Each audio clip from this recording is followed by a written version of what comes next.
Hi everyone, welcome to Healthy Harvest Homestead. My name's Ken, and today I want to give you a garden walk. So let's roll. All right, before I start with the garden walk, I want to show you this waterer. I got this today. I have one in my when we have our turkeys. Let me get this set up here. I had one for my turkeys, and I want to show you guys this because if you're looking for a good waterer.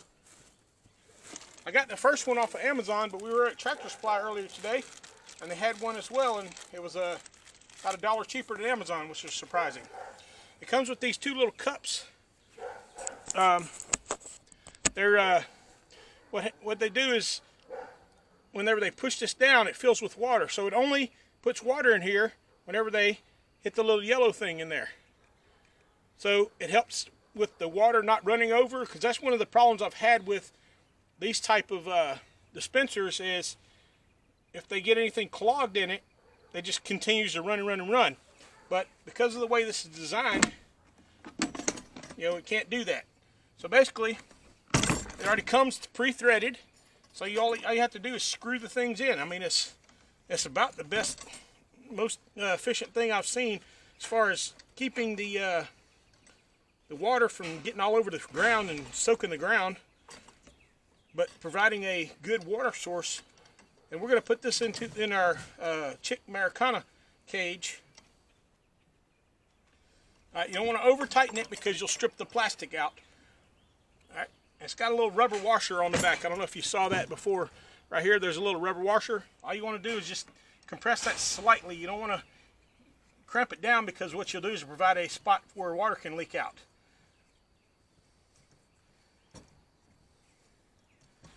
One more rotation. Yep, one more. And that's that. So now I have a watering, and now the thing that's cool is it comes with a little hook on it so you can hang it, or because of the size of it, it's great for chicks because it's right at the right height for them so they can drink. All right, I wanted to show you that real quick, and then I'm going to take you for the garden walk. All right, I filled it up with water. Let me give you a little diagram of how it works. So like I said, all they do is they come over here and peck the water, and you can see the water starts filling into the cup. And I usually just go ahead and hit it a couple times just to get the water inside the cup, especially for chicks, because they may not know. I mean, chickens are pretty inquisitive, so they will peck this. Try to see if we got a leak here, or if I just filled the bucket. Let's see, I might have a small leak. Crank this one more time. See if we can seal it out. Wow, wow, wow, wow, wow. Don't be falling over on me. There we go. Yeah, I didn't check to see if that seal was completely closed up. Alright, so there you go. So if you're looking for a good water, I mean, it only has the 2 cups on it, but you'd be surprised how well this works for a flock of chickens. It says it's good for 25 chickens, but or 24 chickens, but I'm not too sure about that. I would probably get 2 of them. I already have one of these in my chicken yard, but I have another one with the little nipples on it. With the so we got a little cup on it that they peck on and it comes out. All right, I wanted to show you how it works and show you this thing. All right, I'm gonna start you right here and show you how our beets are growing. All right, so these are our beets. That lens cover is clicking. All right, these are our beets. All right, they're coming up nice, and we didn't even have to thin them out. Beth did a good job planting these because they're good and evenly spaced. I mean, there might be a little bit of thinning right here, but I'm not really concerned about that. Our marigolds are growing up nice. This one's about to flower out here. Our cucumbers are popping up. They should be putting out tendrils pretty soon to start climbing up this trellis here. I've got spinach coming in the back there, all along. We've got radishes right here. We only got 2, but I'm going to plant some more in this area right here. Put some radishes in here. I'm not really crazy about radishes, but I raise a couple of them because we like to eat them in salads every now and again. It's not one of the main things I like. But look over here, these cucumbers. All right, got one in the corner. And them 2 back there, those are accidental. That's what happens when you drop seeds when you're trying to plant your cucumbers. So here's those cucumbers that we actually planted.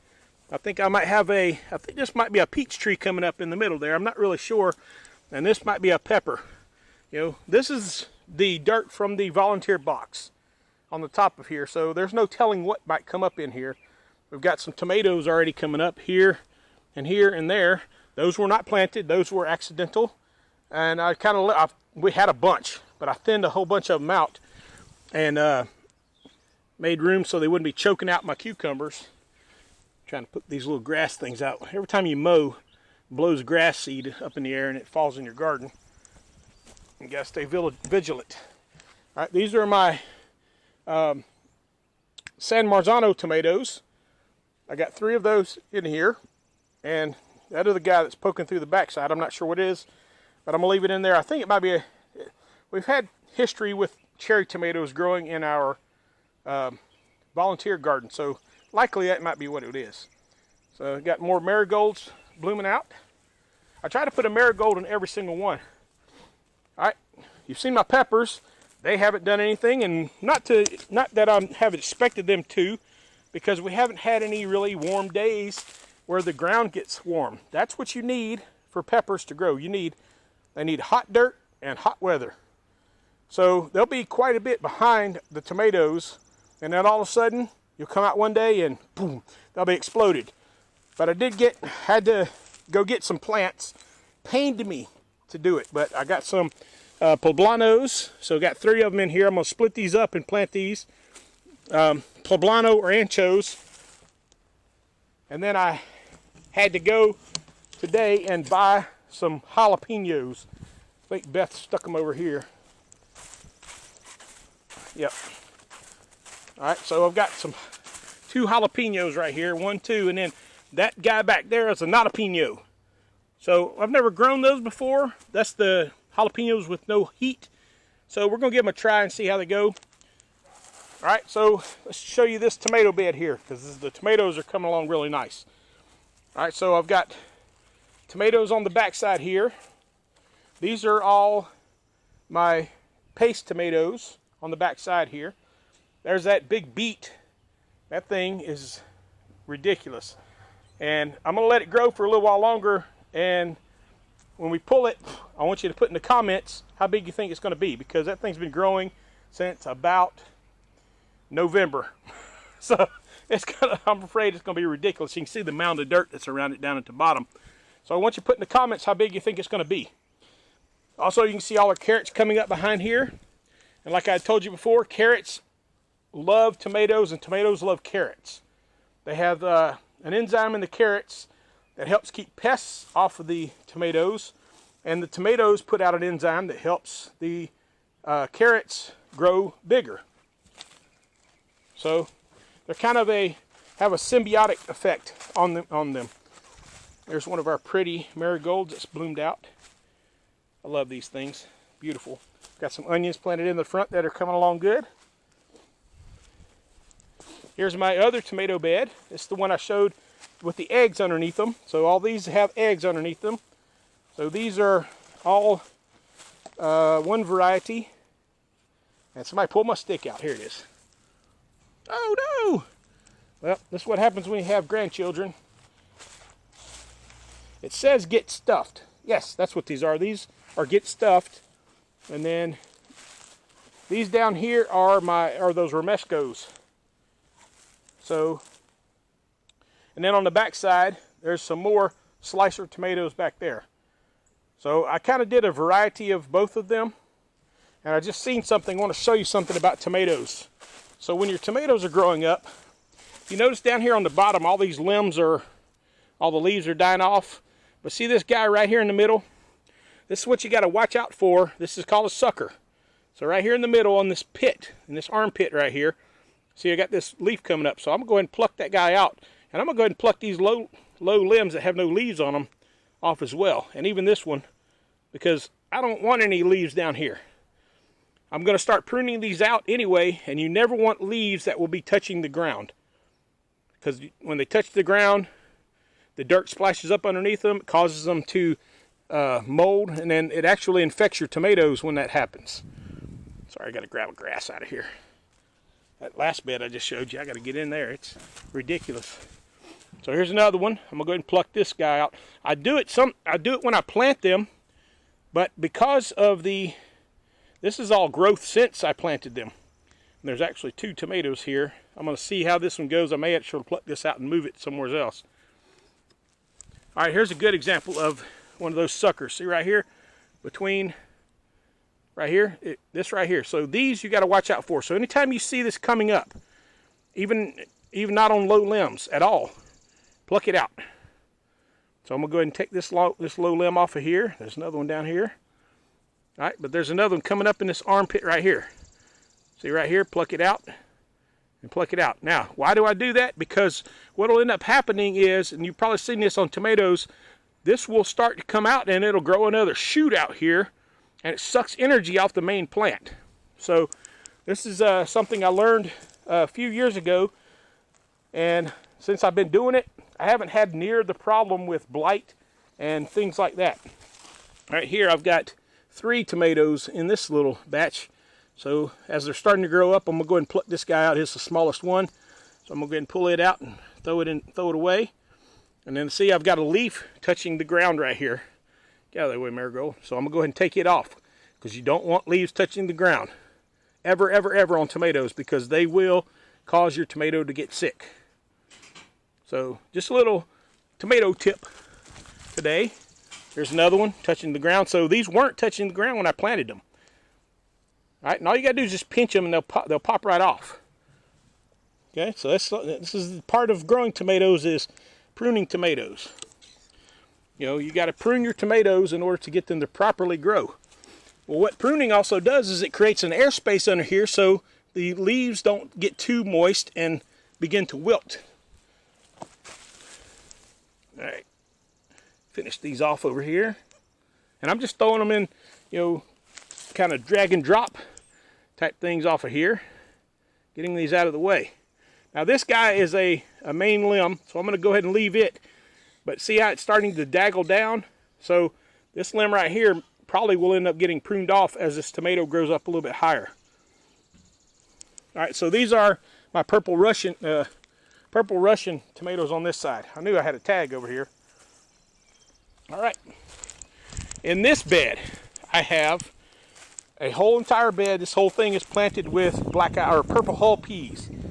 So I did the square foot method and planted them along the edge all the way around, except for right down the middle. I didn't put anything in the dead center, giving it a lot of room to grow, and I'm going to have to end up taking some out as they come up. All right, in this bed, on this end right here, I put watermelons. So we're going to grow watermelons. We're going to let them come out of the box and kind of run along the cloth here, and try and manage them to keep them on the cloth and keep the grass away from them. Because grass, every time I grow watermelons, the grass ends up choking it out. All right, all along this side and that side, I've got black beans planted. All right, Beth wanted to put some more black beans up, so I have planted black beans. In this one, I have some, just hit a spider web. In this box, I've got some more beans. Chinese noodle beans in the front, and then in the back side, I'm trying to remember what we planted back here. Eggplant. No, I'm sorry. Eggplant is on the box over there. Okay, never mind. I don't remember exactly what's in here. I've got it wrote down in the house, so I'll have to, next time I hold no for sure, I've got to put some tags out here to know where these are at. It might be snow peas. No, snow peas are right there. All right, so on this side I also have Chinese noodle beans. So I made this trellis for them to climb up and hang down. So the Stivers grew these last year, and I am looking forward to growing these. They said they were delicious, so I'm looking forward to seeing those come out. All right, down here in the middle we've got our celery coming up. So I didn't plant anything in this area here, because this is celery. Now on this side, so like I was saying, this is eggplant on this side, and on that side is snow peas. So we've got a pretty healthy garden going on here, And we're going to have a lot of food, but we haven't even got to the ground garden yet. All right, over here, I've got 4 San Marzanos in the 4 corners, and then these are my cantaloupes. And then I've got the peach tree who's going to continue to grow. I'm going to dig this guy out. Once it gets up about probably this tall, about a foot tall, I'll dig it out and replace that dirt and put it into a pot so it can continue to grow. These are my loofahs, and they're starting to leaf out. And I think I might have to put a little bit more rungs in here to help them grab a hold of. I don't know how well they're going to be able to grab a hold of these. Put that in the comments too if you know something about that. This is the first year we've grown loofahs, so I'm not sure exactly what to expect. All I know is they climb and they make these giant gourds that you can turn into sponges. So we got those from the Stivers during the Homestead celebration, or the harvest celebration rather. So those are seeds that Jennifer Stivers gave us, and they're coming up. And then look at this cantaloupe here. This thing is just beautiful. Got some nice blooms on it. It's starting to run out, and I'm still trying to decide what I'm going to do for this one. I'm debating on putting a little A-frame trellis on this and trying to trellis up cantaloupes this year too. Not really sure what I'm going to do there, but we'll see.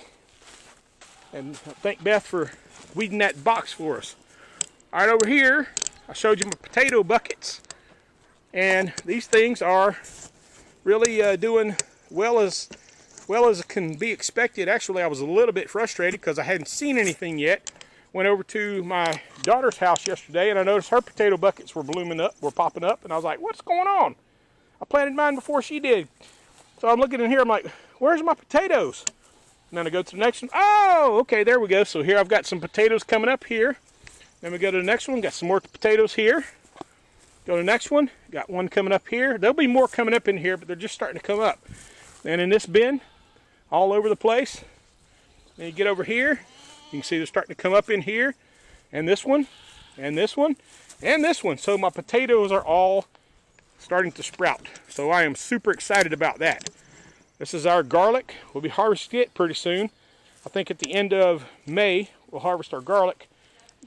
Beth said June, but I think I'm going to have to pull one of these out soon because I used up my last bit of garlic today. So I'm going to probably pull one of these out of the ground, and when I do, I'll show you what it looks like.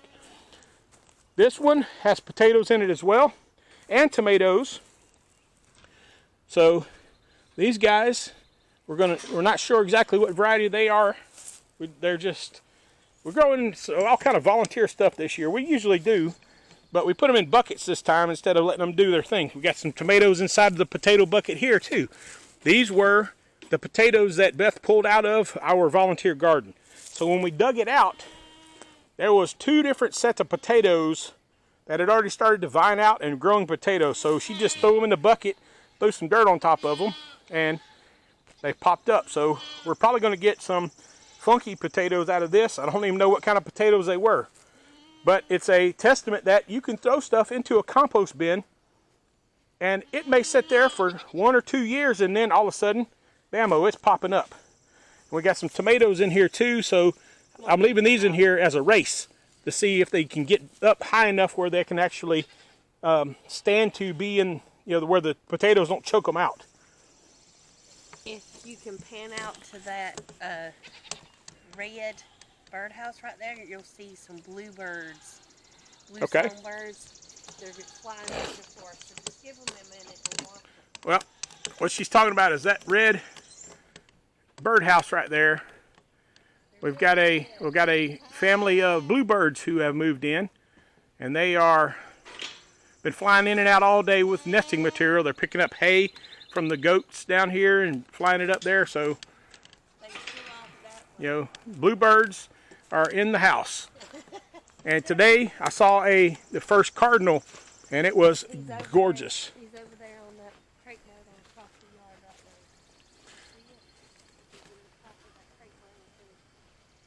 there. No, I can't see it. But at any rate, we'll get you some video of that. Oh, I see it. She's talking about right there. She's talking about that crepe myrtle tree right there. The little one. There's that bluebird is sitting on top of that. That's what she was talking about. All right, here's my bees. Still waiting on my other bees to come in. They should be coming in the second week of May, I think they told me. So, but these bees are doing awesome. I need to open up this hive because the other day when we had the bad storm, it blew the top off, so I put a brick on it.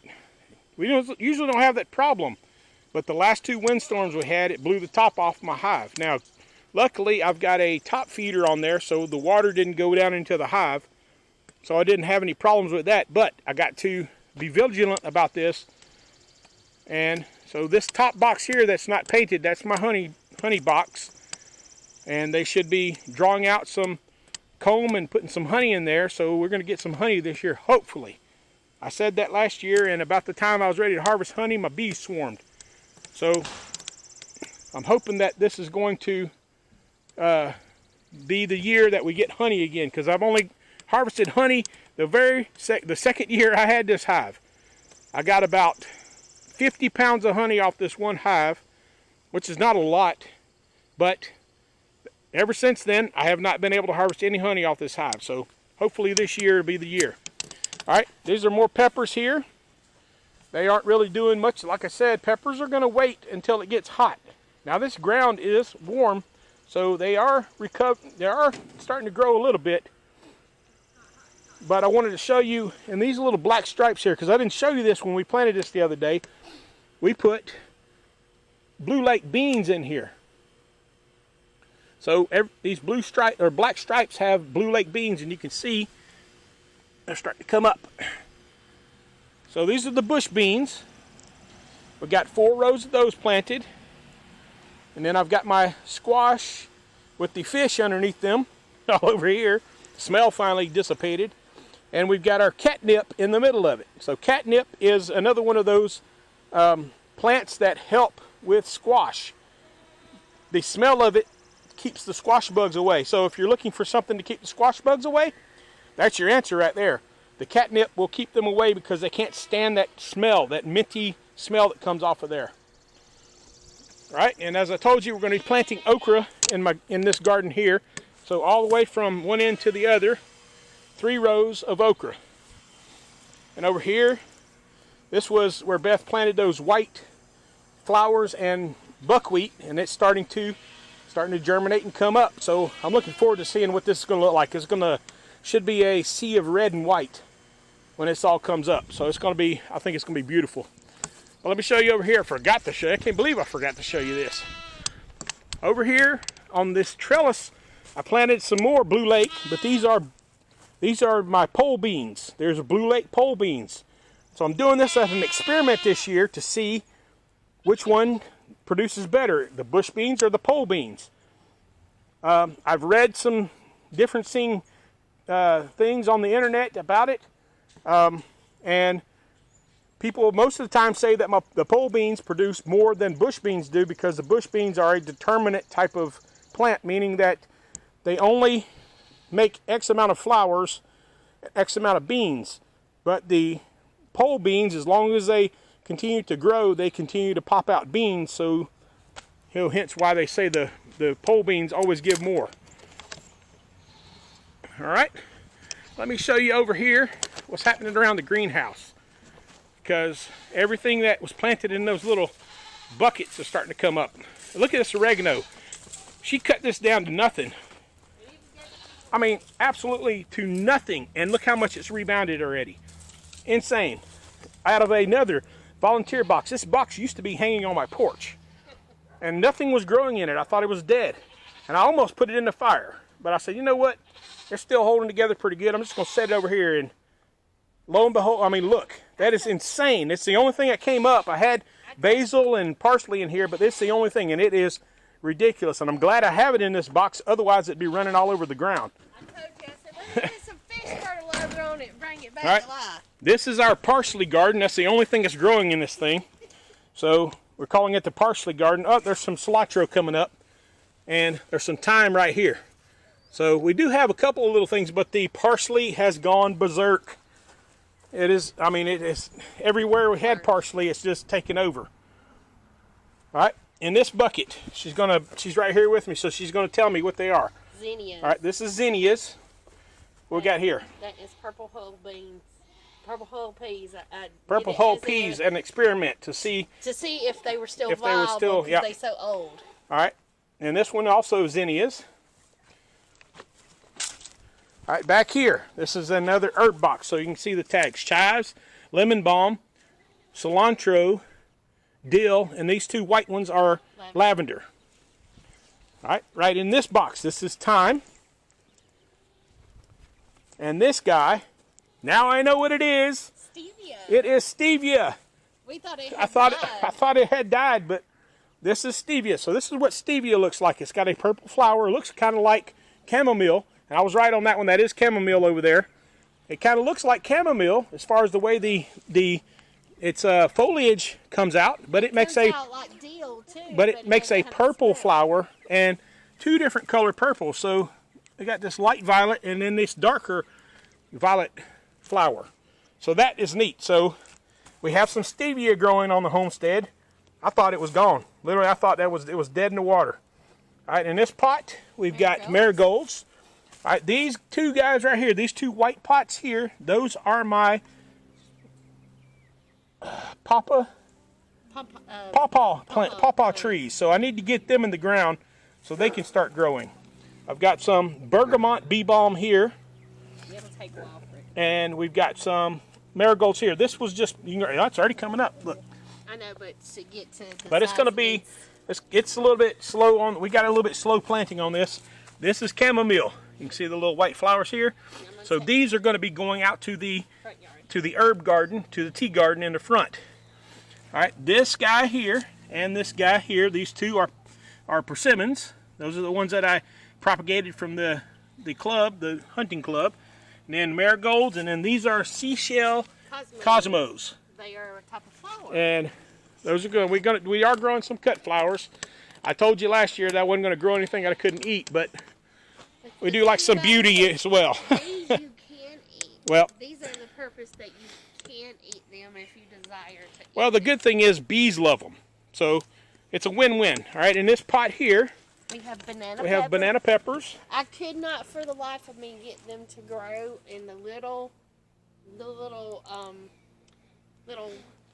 plastic trays about that big, but I can get them to grow from a bucket. Explain that. I can't.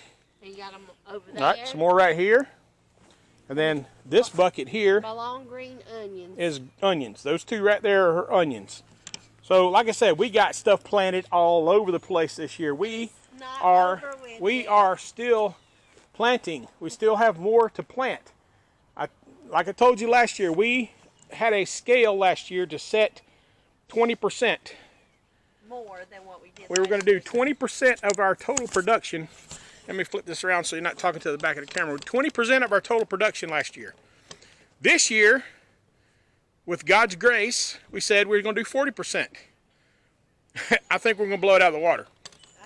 I really think that we're going to blow this out of the water. I think that this is going to be a year where we have no idea how bumper crop we're going to get. I'm trying to fix my tripod, so bear with me here for a minute. Well, the thing about it is this will be the first year that we harvest our fish out of the pond, that we actually catch and fish and fry, or fish and fillet, or fish and boil.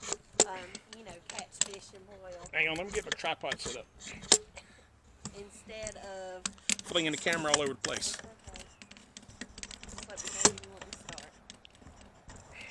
You can put that other part out.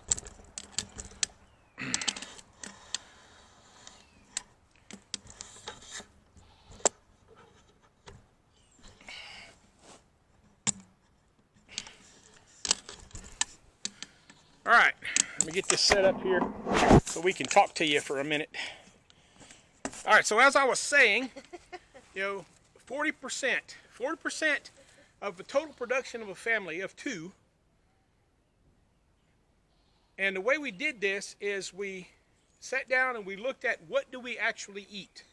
Because there's absolutely no purpose growing something that you don't like. Some people do it. I see people doing experiments, but in this particular time we're in right now, I'm not going to go on a whole lot of experiments. If you notice, I said experiments on things that I already know I like. So I'm experimenting with the pole beans over there, and Blue Lake pole beans, Blue Lake bush beans. But that's They're just still Blue Lake beans. So that's just a different way that they grow. I'm not doing an experiment on food this year. Now we are doing some different tomatoes than we've done before, just because they were well recommended by a lot of our people that we follow on YouTube. Plus, we want a different variety of And taste. yes, I want a different variety, but these are highly recommended. So I decided to go ahead and plant them, and I'm hoping that you will get something from our videos as well, and that we will inspire you to grow more, because that's what this whole thing is about growing more. Get out there, put a bucket, go get a bucket from the nursery. I'm sure they have a bunch of those. They'd probably give you one. Put some dirt in it, put some seed in it. You can grow this right on your patio. You don't have to have a giant garden. You don't even have to buy the seed. Just go into the grocery store, buy you a vine-ripe tomato, open it up, put the seeds in there, cover it up with dirt, and boom, boom, bang. That's how that one on the end got here, and it survived all winter long. But we have the pond. We're gonna catch and fish and eat out of it this year, instead of just fish and release. We're actually going to catch and eat out of that this year. We've got our goats that if we need to process one of them, we would like to continue the herd and not have to process one of them to eat for meat, but we will. But we have deer in the refrigerator or freezer right now that can actually take that place.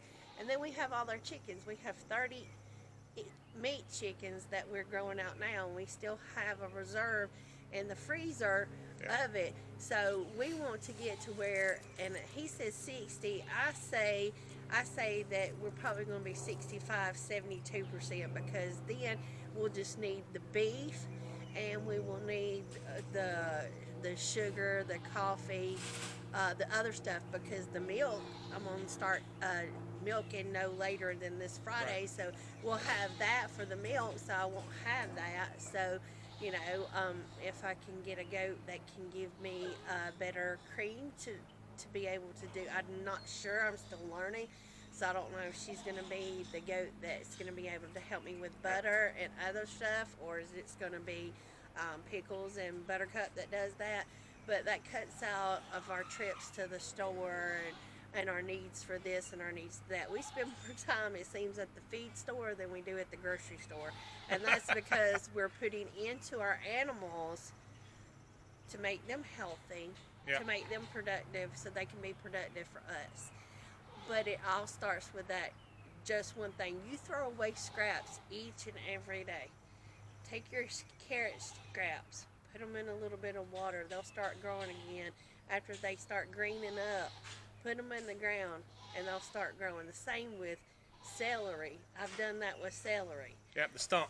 The stump. You cut the stump off that you don't eat, and put it in a bucket, and as soon as it'll start making a new celery. It start growing. You know, And it's amazing the things that we throw away that will regenerate. Will regenerate into food. Now, Beth said that you can just take a tomato from the store and put it in a bucket. That, to some degree, I said will work. A vine-ripe tomato. Even a vine-ripe, but still, what you have to do is those seeds will take a while to germinate. So those ones she's talking about, the ones we threw off the porch, they basically season themselves over an entire winter, and then the next year, boom. That's how you get volunteer plants. Yeah. You know, you throw stuff in the garden, and then all of a sudden, bada bing, bada boom. But a pack of seeds, you can get a pack of seeds at Dollar General for 50 cents. Sometimes you know, so there's no excuse. There's no excuse. Well, they if you plant enough, you're going to get some. And if you, this is a testament to this. If you plant enough, you will get more than you want. I guarantee you, because we went off the chain this year planting stuff. We had a 3-shelf,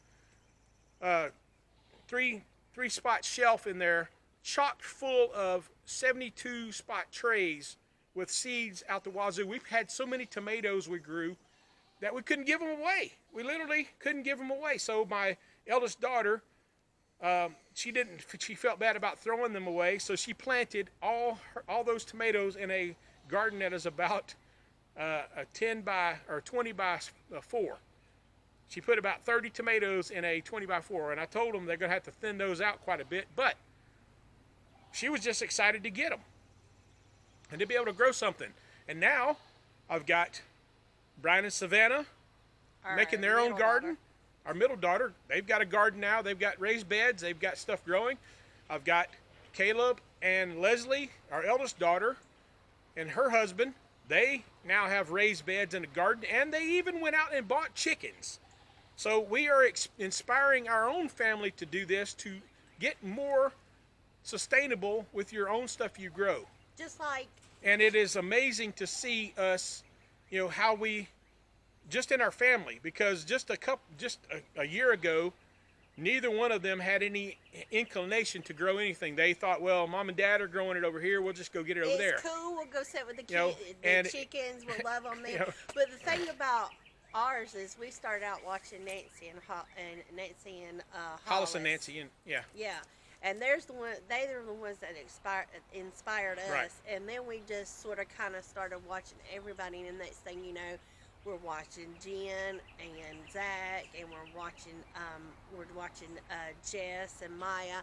Those are the ones that we typically watch the most at the beginning. Well, and then living traditions. Oh yeah, Can't take away from the living traditions. We got to give them Kevin and Sarah. Kevin and they, between those three families, have inspired us so much and showed us how to do things that now I want to share it with you.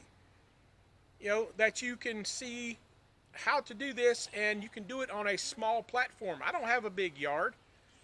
My pond constitutes a half an acre of my 2 acres. I've got animals probably on another acre of that, and then my house sits on a quarter of that. So the rest of it, I think your farm probably sits on maybe 25% of an acre. So what I'm looking at now is I started really looking into, why am I spending all this money watering grass when I can grow something that I can eat? And that goes back to the video that I done last week. So if you want to know more about that, I'll tag it in this video so you can see that. If you didn't see that, because we talked about that or I did about growing food instead of growing your lawn. All right. So back to what I was talking about our family. We have already decided that at the end of this growing season, we're going to have a family meeting, and we're going to talk about who's going to grow what, because it doesn't make a whole lot of sense for us to grow the same thing they're growing, and then us trying to grow all kind of things if we spread the wealth, because they all live within 5 miles of us, so it's not like I have to drive a long way. Right. But if I grow some things, they grow some things. Now, obviously, I've got a lot more area to grow stuff, but one thing that we cannot grow, and we absolutely refuse to grow, is corn, because corn takes a huge amount of area to grow. But and Caleb I can and get Leslie it. live on a farm, so they have a farm, so they may actually grow the corn for us, because they've grown corn before. So let's back that up. They have pasture. They have pasture. Have a farm. Right. They have a large pasture, and they might actually grow the corn. But we looked at it and looked at the cost of growing the corn, because it's not just seed. It's the seed, the water, the fertilizer, the time, the space to give away. And then how much does it cost to go get a bushel of corn from a local farmer and support a local farmer? I couldn't even come close to producing that kind of corn. Now, with them, they might be able to, and do it at a way that we can share it. But we're going to start doing this, and even in our community here, we live in a little small community, but our neighbors have already become interested in growing stuff and come over here and ask us a lot of questions about, how do you do this? My neighbor down at the corner, he's been raising his own tomatoes and peppers about as long as we have.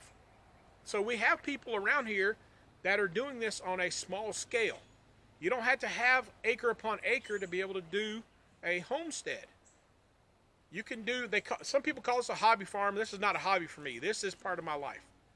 Hobby to me is like building model airplanes, or, We're a homestead because we produce our food, and it's not just growing it, because you'll see as we go through our journey that we learn how to can. We learn how to put up. We learn how to process. We learn how to freeze. We're learning how to ferment right now.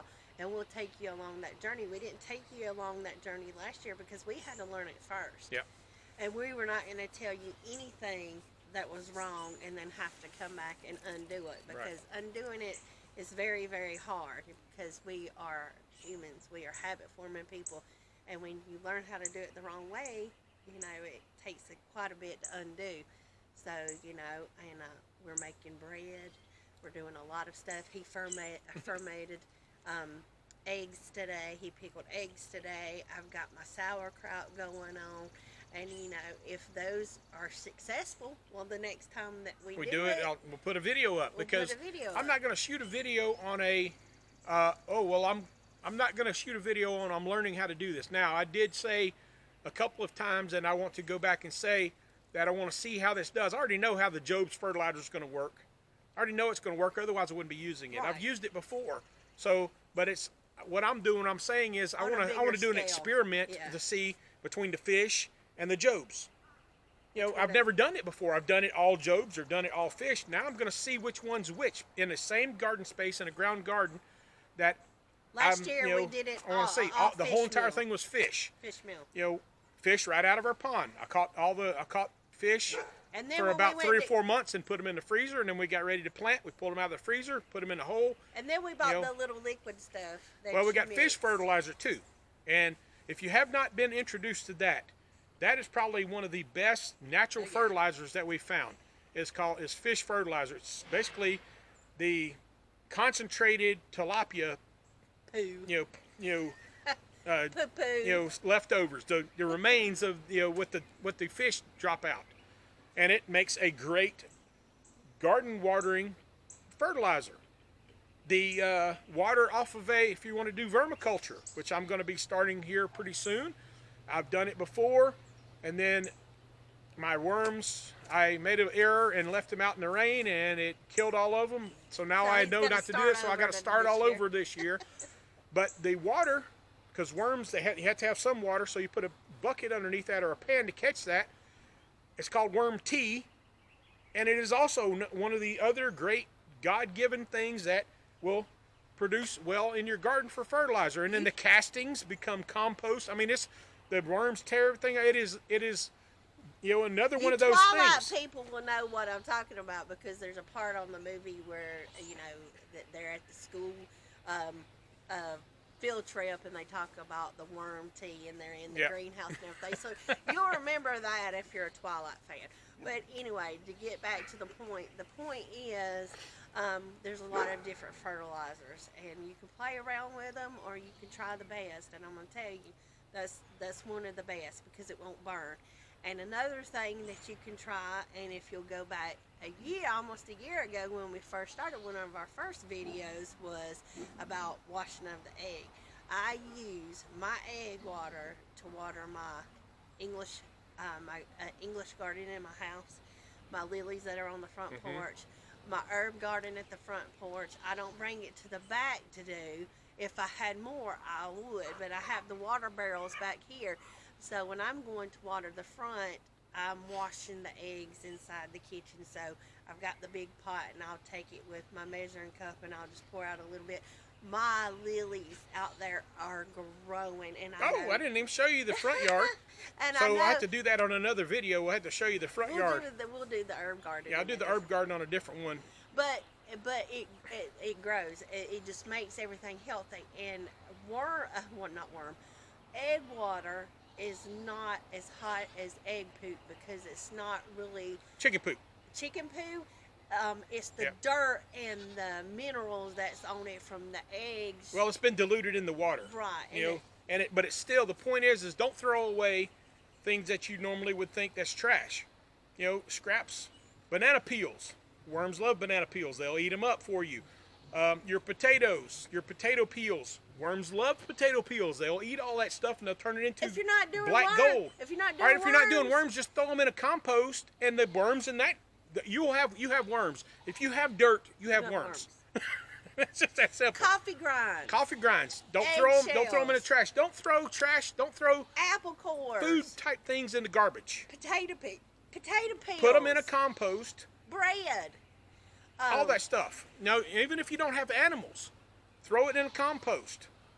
Just a bin to hold it in there and let it do its thing. And now you have a fertilizer or a place to augment your dirt.